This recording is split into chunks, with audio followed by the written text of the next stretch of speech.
المؤمنين الذين يعملون الصالحات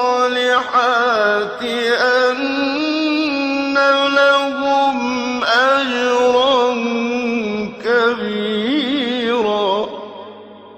بسم الله الرحمن الرحيم. الحمد لله رب العالمين وبه نستعين وصلى الله وسلم على سيد الأنبياء والمرسلين وعلى آله وأصحابه أجمعين ومن تبعهم بإحسان إلى يوم الدين. اما بعد.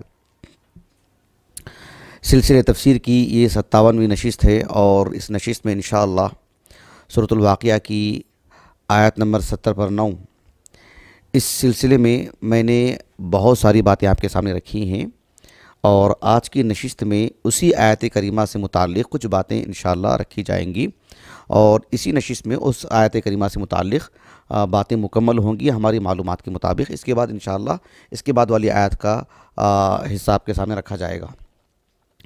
اللہ سبحانہ وتعالی نے قرآن مجید کا تعارف کرتے ہوئے فرمایا کہ انہ لقرآن کریم فی کتاب مکنون لا یمسہ الا المطہرون. اس آیت کریمہ سے متعلق میں نے متعدد باتیں آپ کے سامنے رکھی ہیں. مثلا کہ المطہرون اس سے مراد کون ہیں اور المطہرون یہ جو لا یمسہ الا المطہرون یہ جو آیت کریمہ ہے اس آیت کریمہ سے اہل علم نے کس طرز کا استدلال کیا ہے یہ سب باتیں میں نے آپ کے سامنے رکھی. اور ضمناً اس آیت کریمہ سے متعلق بغیر طہارت کے مصحف کو چھونا پڑھنا الگ مسئلہ ہے. مصحف کو چھونا اس سلسلے میں بہت ہی مفصل گفتگو میں نے کی ہے 2 نشستوں میں. آج کی اس نشست میں انشاءاللہ اس آیت کریمہ سے متعلق کچھ فوائد آپ کے سامنے رکھوں گا کہ اہل علم نے اس آیت کریمہ سے متعلق کیا کچھ کہا ہے. یعنی مصحف کو بغیر طہارت کے چھونا یہ جس طرح سے ایک اہم مسئلہ ہے. بغیر طہارت کے مصحف کو نہیں چھونا چاہیے اور اللہ سبحانہ وتعالی نے قرآن کی عظمت اور اس کی اہمیت کے پیش نظر طہارت کو اس کے لیے واجب قرار دیا ہے. بالکل اہل علم نے اس آیت کریمہ کو رکھ کر کے کہا کہ قرآن مجید کا معنی مفہوم اس کی جو گہرائی ہے اور اس کی جو حلاوت ہے اس کی جو لذت ہے اور اس سے ملنے والی جو روحانیت ہے اس کے لیے بھی پاک دل چاہیے. اگر دل میں غلاظت ہو اگر دل گندا ہو اگر دل میں نفاق ہو اور جو ہے اللہ سبحانہ وتعالیٰ کے دین سے بیزارگی ہو یا جو ہے مطلب شہوات اور شبہات ہوں بدعات ہوں خرافات ہوں یا فضولیات بھرے ہوئے ہوں دل میں آدمی میں یکسوئی نہیں ہے اور دنیاوی مشاغل میں الجھا ہوا ہے ایسا جو قلب ہوتا ہے وہ بھی اللہ سبحانہ وتعالیٰ کے کلام سے مستفید نہیں ہوتا ہے کیونکہ وہ قلب گویا کہ طاہر نہیں ہے. امام بخاری رحمہ اللہ نے اپنی الجامع الصحیح کی جو کتاب التوحید ہے سب سے آخری کتاب اس میں آپ نے ایک باب قائم کیا ہے جو قرآن مجید کی ایک آیت کریمہ ہے کہ قل فأتوا بالتوراۃ فاتلوها ان کنتم صادقین. امام بخاری رحمہ اللہ کو کتاب التوحید میں اس آیت کریمہ کو بطور باب میں قائم کرنا آپ کا وہاں کیا مطلوب ہے کیا مقصود ہے آپ کو یہ یقیناً جو ہے ہمارے موضوع سے خارج ہے. تاہم میں اتنا بتا دوں کہ امام بخاری رحمہ اللہ نے وہاں پر دراصل جو ہے جہمیہ پر رد کیا ہے کہ اللہ سبحانہ وتعالی خالق ہے اور اس کے ما سوا جب سب مخلوق ہیں. تو اللہ سبحانہ وتعالی کا کلام وہ جو ہے مخلوق نہیں ہے بلکہ اللہ رب العالمین کا کلام ہے. اللہ تعالیٰ کی صفت کلام ہے. تو اللہ رب العالمین کا کلام ایک الگ چیز ہے لیکن جب بندہ اس کے سامنے مصحف کی شکل میں وہ چیز آتی ہے اور جو ہے اس کو پڑھتا ہے تو جو تلاوت وہ مخلوق ہے کیونکہ وہ حروف و آواز وہ الفاظ کا مجموعہ وہ ادا کر رہا ہے تو وہ سب مخلوق ہیں. یہ ایک دقیق سا مسئلہ ہے جو اس زمانے میں جو مسلمان ہیں وہ اس کے تہ تک نہیں پہنچ پائیں گے سوائے بڑے علماء کے. لیکن میں نے بس وہ آیت کریمہ کو سمجھانے کے لیے کہ اس آیت کریمہ کی تفسیر میں امام بخاری رحمہ اللہ نے یہ آیت کریمہ لے کر کے آئے جو سورۃ الواقعہ کی ہے. یعنی ایک ہے تلاوت، وہ مخلوق ہے، ایک ہے المتلو یعنی جس کو پڑھا جا رہا ہے، وہ اللہ تعالیٰ کا کلام ہے، صفت کلام ہے۔ اس کو سمجھانے کے لیے امام بخاری رحمہ اللہ نے یہ آیت کریمہ بھی نقل فرمائی جو سورۃ الواقعہ کی ہے کہ لا یمسہ الا المطہرون۔ اس آیت کریمہ کی تفسیر میں امام بخاری رحمہ اللہ نے کہا کہ لا یمسہ الا المطہرون، یعنی اس کو نہیں چھوتے ہیں سوائے المطہرون کے یعنی الملائکہ۔ اس میں یہ بھی بات امام بخاری نے کہا رحمہ اللہ کہ لا یجد حلاوتہ ولا نفعہ الا من آمن بالقرآن۔ بہت بڑی بات ہے، لا یجد حلاوتہ ولا نفعہ، قرآن مجید کی جو حلاوت ہے، قرآن مجید سے جو مستفید ہونے والی جو بات ہے، قرآن مجید اس کے حق میں ہی نفع بخش بنے گا الا من آمن بالقرآن، جو قرآن پر ایمان لائے گا۔ آپ مان لیجئے مثلاً ہم کچھ لوگوں کو دیکھتے ہیں کہ ہندوستان کے تناظر میں بات کر رہا ہوں آپ کو، یعنی ہندی زبان میں آپ کو مل جائیں گے ایسے کچھ آریہ سماج کے لوگ جو مثلاً قرآن مجید کی مثلاً کچھ آیت کریمہ کو لیتے ہیں، دیکھو اس میں ایسا ہے، دیکھو اس میں ایسا ہے، یعنی یہ سمجھ ہی نہیں پاتے ہیں قرآن مجید کو، کیونکہ ان کے دل میں پہلے سے ہی شبہات ہیں، اور جو ہے مطلب کچھ شہوات کسی کے دل میں ہوتے ہیں، وہ بھی سمجھ نہیں پاتے ہیں قرآن کو۔ تو گویا کہ قرآن جس کا دل طاہر نہیں ہوتا ہے وہ قرآن مجید سے مستفید نہیں ہو پاتا ہے، قرآن مجید اس کے حق میں نفع بخش نہیں بنتا ہے، کیوں؟ قلب اس کا طاہر نہیں ہے۔ جس طرح سے قرآن کو چھونے کے لیے، مصحف کو چھونے کے لیے طہارت کی ضرورت ہے، ویسے ہی اس کی معانی کو ادراک کرنے کے لیے، اس کا مفہوم کیا ہے وہ اس کو سمجھنے کے لیے، اس کے مطالب کی وضاحت کے لیے وہ جو قلب ہے وہ قلب بھی طاہر ہونا چاہیے۔ اگر قلب میں غلاظت ہو، اس میں گندگی ہو متعدد امراض کی، تو پھر وہ قرآن مجید کو سمجھ نہیں سکتا ہے، کیونکہ قلب اس کا طاہر نہیں ہے۔ بات واضح ہوگی آپ کو کہ وَلَا يَحْمِلُهُ إِلَّا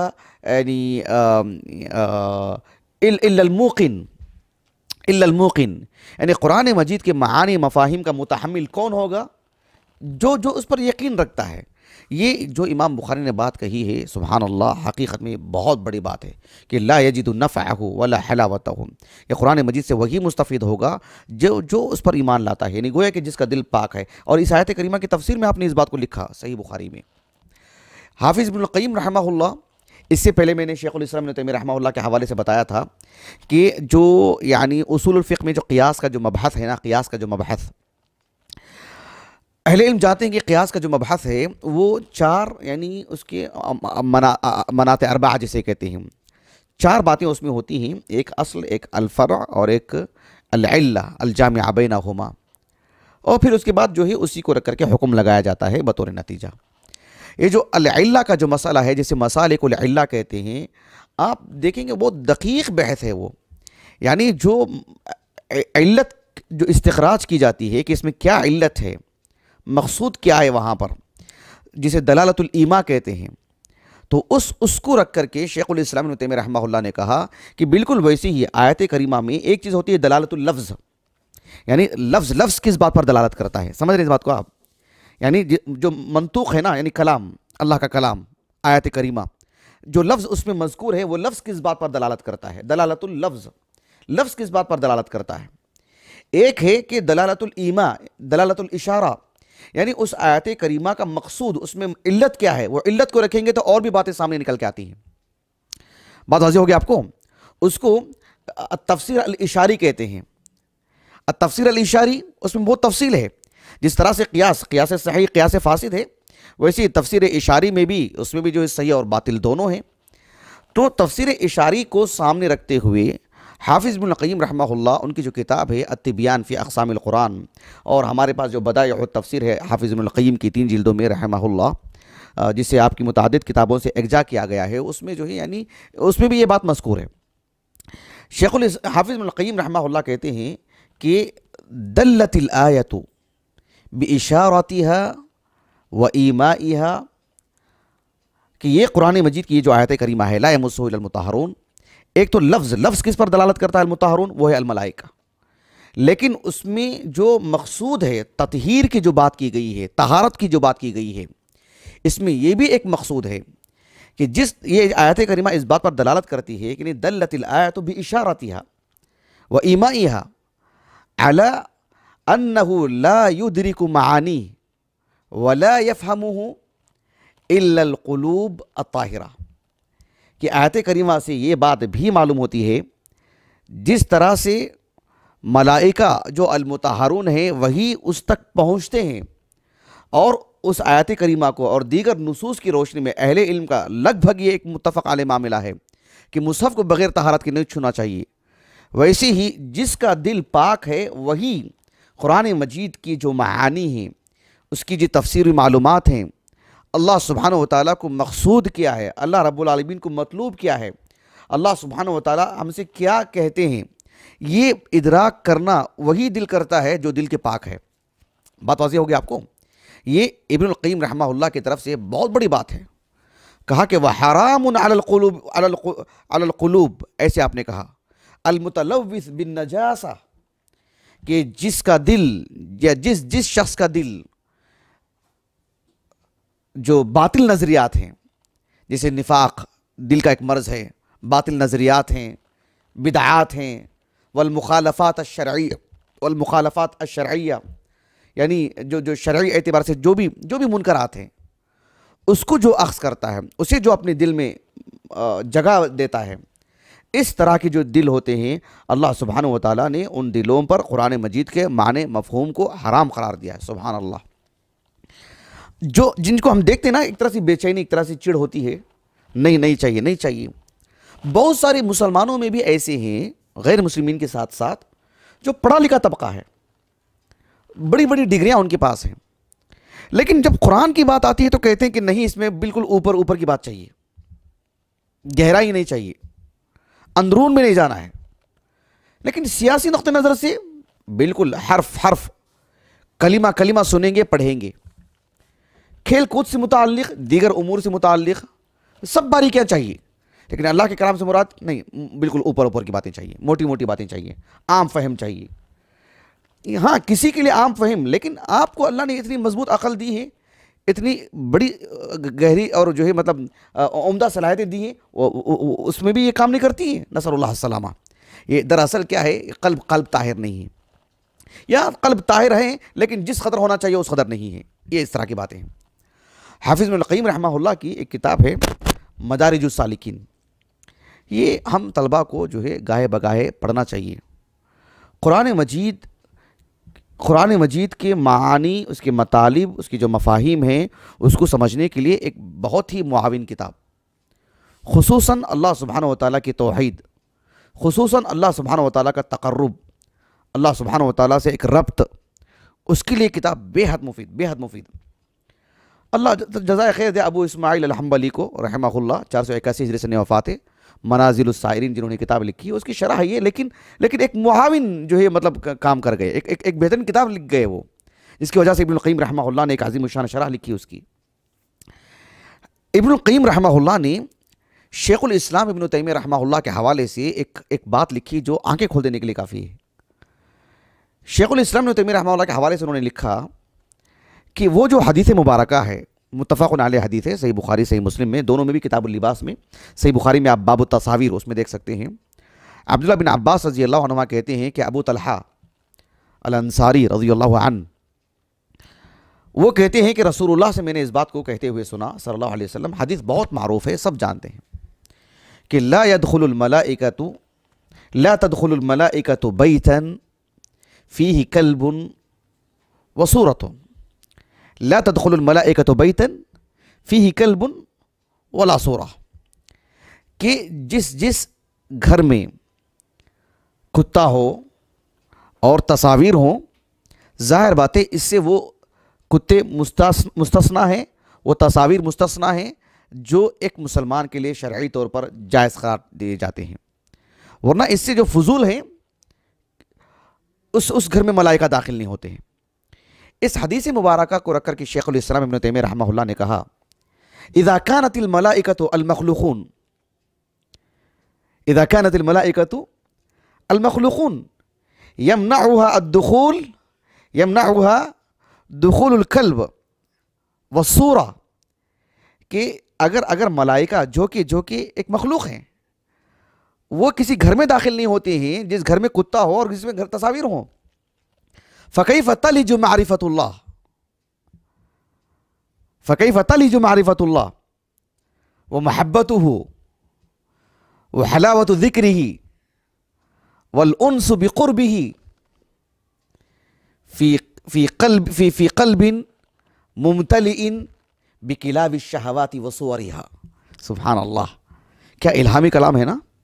ابن تیمیہ رحمہ اللہ نے کہا کہ اگر ایک گھر میں تصویر ہو، کتا ہو، ملائکہ جو کہ مخلوق ہے، مخلوق داخل نہیں ہو رہے، ملائکہ مخلوق ہیں اور وہ داخل نہیں ہو رہے، تو پھر اس دل میں، جس دل میں یعنی ایسے شہوات ہوں، بکلاب الشہوات وصورها، یعنی کتا ہو اور تصاویر اس کے دل میں بسی ہوں. کیا مطلب؟ یعنی شہوات ہی شہوات ہوں، دنیا ہی دنیا ہو، متعدد قسم کی جو دنیا ہوتی ہے، ہر طرح کی نجاست اس کے دل میں ہو اور دل اس کا بالکل بھرا ہوا ہے دنیا سے، آخرت کی کوئی یاد نہیں ہے اس کو. اللہ سبحانہ وتعالیٰ کی جو معرفت ہے، اللہ سبحانہ وتعالیٰ کی جو محبت ہے، اس کے ذکر کی جو حلاوت ہے، اور اللہ رب العالمین سے لگاؤ کا جو انس ہوتا ہے، جو مانوس ہوتا ہے بندہ اپنے رب سے، وہ چیز اس گندے دل میں کیسے داخل ہو سکتی ہے؟ ایک مخلوق داخل نہیں ہو پا رہی تو پھر ایک اللہ سبحانہ وتعالیٰ کی معرفت کیسے داخل ہوگی؟ سبحان اللہ، یہ بہت ہی حیران کن بات ہے اور بہت ہی عجیب بات ہے. نسأل اللہ السلامہ. آخری بات آج کی اس نشست سے متعلق کہ جس دور میں ہم جی رہے ہیں، یعنی اور فی الحال اگر آج کی تاریخ کی ہم بات کرتے ہیں تو اللہ تعالیٰ مسلمانوں کے اندر ایک عجیب سا اتحاد پیدا کیا، الحمدللہ، اللہ اس کو باقی رکھے، اور دین کی بنیاد پر، کتاب و سنت کی بنیاد پر اللہ تعالیٰ اتحاد عطا فرمائے. لیکن اگر ہم خیر القرون کی بات کرتے ہیں، خاص کر دوسری صدی، تیسری صدی، تو بالکل ہنگامی طور پر اس میں ایک عقدی طور پر ایک بہت بڑا مسئلہ تھا کہ خلق قرآن کا مسئلہ. یہ قرآن مجید اللہ کا کلام ہے کہ اللہ کی مخلوق ہے، عیاذا باللہ. اور اللہ کی مخلوق نہیں ہے، قرآن مجید اللہ کا کلام ہے، اللہ تعالیٰ کی صفت کلام ہے. اور جو باطل نظریات تھے اللہ تعالیٰ نے انہیں مندرس کر دیا ہے، مطلب بالکل مٹ چکی ہیں، مندرس ہو چکی ہیں، مٹ چکی ہیں. وہ جو حق ہے اللہ نے اسے باقی رکھا. اس سلسلے میں جو آج کا درس ہے، مجھے ایک بڑی عجیب بات لگی جو میں آپ کو بتانا چاہ رہا ہوں کہ ایک عظیم عالم دین ہے جو 34 صدی ہجری کے ہیں، 304 ہجری ان کا سن ولادت ہے اور 380 پر 7 ہجری ان کا سن وفات ہے. بغداد کے علماء میں سے ہیں، بغداد کے قریب کے. علم دنیا میں وہ ابن بطہ سے معروف ہیں. ابن بطہ آبا و اجداد میں سے ان کے تھے، انہی کی طرف منسوب ہیں سب، ابن بطہ. ان کا جو نام تھا عبید اللہ ابن محمد، ابو عبداللہ کنیت تھی ان کی. العکبری، عکبرہ ایک علاقہ ہے بغداد کے قریب. کئی کتابوں کے مصنف، دنیا کی ایک عظیم علماء میں سے. آپ نے ایک کتاب لکھی الابانہ. الابانہ الکبریٰ، مطلق جب کہتے ہیں تو الابانہ الکبریٰ. اس میں آپ نے یعنی اہل السنہ والجماعہ کے عقائد کو بہت ہی مرتب اور مفصل لکھا آپ نے. میں نے اس پر مستقل درس دیا ہے، میری زندگی کے اوائل محاضرات میں سے ہیں. حیدرآباد میں دیا تھا میں نے، مسجد عباد الرحمن میں، وہ یوٹیوب پر موجود ہے. 3 کتابیں جو عقدی اعتبار سے اہل السنہ کے مراجع کی حیثیت رکھتے ہیں، ان میں سے یہ بھی ایک کتاب ہے الابانہ. اس میں آپ نے ایک مستقل باب قائم کیا ہے، 57 باب نمبر ہے، 50 پر 7. باب میں انہوں نے کیا لکھا کہ باب ما جاءت به السنہ عن الرسول صلی اللہ علیہ وسلم وعن اصحابہ ان القرآن کلام اللہ، کہ اللہ کے رسول سے اور صحابہ سے جو بات ہمیں ثابت ہوتی ہے کہ قرآن اللہ کا کلام ہے، اور قرآنی آیات، احادیث مبارکہ اپنی سند سے، وہ ساری باتیں انہوں نے اپنی سند سے لکھی ہیں اور متعدد باتیں انہوں نے لکھی. لیکن اس میں سے ایک دلچسپ بات آپ نے لکھا، آپ نے جو جہمیہ ہیں ان پر رد کرتے ہوئے لکھا کہ وَكَذَلِكَ يُحْتَجُّ عَلَى الْجَهْمِ الْخَبِيثِ الْمُلْحِدِ. کہا کہ الجہمی، خبیث النفس، بدتین انسان، ایک ملحد، اس کے رد میں اس بات سے بھی احتجاج کیا جائے گا. یعنی اللہ کا قرآن اللہ کا کلام ہونا انہوں نے کئی متعدد اسالیب سے انہوں نے مطلب ثابت کیا ہے، متعدد دلائل سے. ایک بات آپ نے یہ بھی لکھی جو یہ آیت کریمہ لا یمسہ الا المطہرون، اس سے بھی استدلال کیا انہوں نے. کیسے استدلال کیا؟ کہا کہ هل تعلم شيئا مخلوقا يجوز ان يمسه طاہر. کہا کہ آپ کو پتا ہے کہ مخلوقات میں سے، آپ جو کہتے ہیں نا کہ قرآن اللہ کی مخلوق ہے، قرآن اللہ کی مخلوق ہے کہتے ہیں نا آپ، اب ذرا بتائیے کہ کائنات میں ایسی کوئی مخلوق بھی ہے کیا جسے طہارت سے چھونے کو ضروری قرار دیا گیا ہو شریعت میں. یجوز ان یمسہ طاہر، کہ صرف طاہر ہی اس کو چھوئے گا، ایسی کوئی شرط ہے کیا؟ بتاؤ کوئی مخلوق ہو تو. قرآن مجید کے لیے تو اللہ تعالیٰ نے شرط قرار دیا ہے اس کو، لا یمسہ الا المطہرون. اور اللہ کے رسول کے احادیث بھی ہیں کہ لا یمس القرآن الا طاہرون. اگر قرآن مخلوق ہے اس کے لیے اتنی کڑی شرطیں ہیں کہ اس کو طہارت کی حالت ہی میں چھونا چاہیے. قرآن کے علاوہ کوئی اور مخلوق بھی ہو تو بتائیے. هل تعلم شیئا مخلوقا یجوز ان یمسہ طاہر، کہ طاہر ہی چھوئے گا اس کو، ایسی کوئی ہے کیا بات؟ کوئی مخلوق ہے تو بتاؤ آپ. بات واضح ہو رہی ہے آپ کو؟ کتنی دلچسپ بات ہے. کہا کہ طہارتن تجوز لہ صلاتہ، ایسی طہارت جس سے نماز ہو جانا اس کی. یعنی جس طرح سے ہم کہتے ہیں کہ نماز کے لیے طہارت چاہیے، غسل کی بات ہو یا وضو کی بات ہو، کہ طہارت کی حالت میں ہی اب تمہاری نماز ہو سکتی ہے، اسی طہارت ہی سے تم مصحف چھو سکتے ہیں نا. یعنی مطلب یہ کہ ایک شخص قرآن کو چھو سکتا ہے، مطلب یہ کہ وہ نماز بھی پڑھ سکتا ہے، مطلب کہ طاہر ہے وہ. جب آپ کو طہارت نہیں ہے، حدث اکبر ہو حدث اصغر ہو، آپ مصحف نہیں چھو سکتے تو آپ نماز بھی نہیں پڑھ سکتے. بات واضح ہوگی آپ کو؟ تو کہا کہ اللہ سبحانہ و تعالیٰ نے قرآن کو جو شرف عطا فرمایا ہے، جو مخلوق کو یہ شرف عطا نہیں کیا رب العالمین نے. آپ مخلوق کو بغیر طہارت کے چھو سکتے ہیں، کوئی بھی انسان ہو، کوئی بھی مخلوق ہو، لیکن قرآن مجید کو بغیر طہارت کے نہیں چھو سکتے. تو کیا قرآن مجید اگر اللہ کی مخلوق ہے تو ہے کوئی مخلوق اور کوئی جسے طہارت سے چھونے کو لازم قرار دیا گیا ہو؟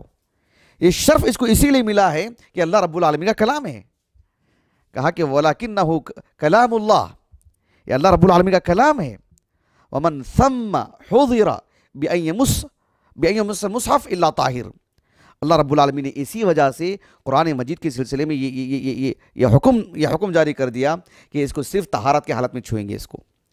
یہ ایک طرح سے مطلب رد کیا آپ نے یعنی جہمیہ پر.